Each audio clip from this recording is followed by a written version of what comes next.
ఫిబ్రవరి 17వ తేదీ 2025.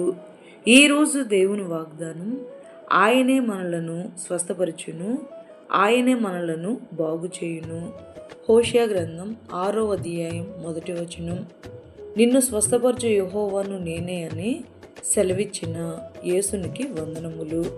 తండ్రి గద్దించు కుమారుడు దీవింపబడును గనుక ఎప్పుడైనా మన వేదన బాధలలో యేసయ్య మనల్ని చూడటం లేదను అపనమ్మికను మనలో నుండి తీసివేసి నిజంగా మొరబెట్టు వారికి సమీపంగా ఉండు యేసయ్యకు మనం ప్రార్థించగలిగితే మనల్ని బాగుపరిచి స్వస్థతను అనుగ్రహించు దయామయుడు ఈ రోజు వాగ్దానం మన జీవితంలో నెరవేరాలని కోరుకుంటూ జీసస్ ఈజ్ और पर्यटन పరిచర్యలో మీ సహోదరి ఆమేన్. God bless you all.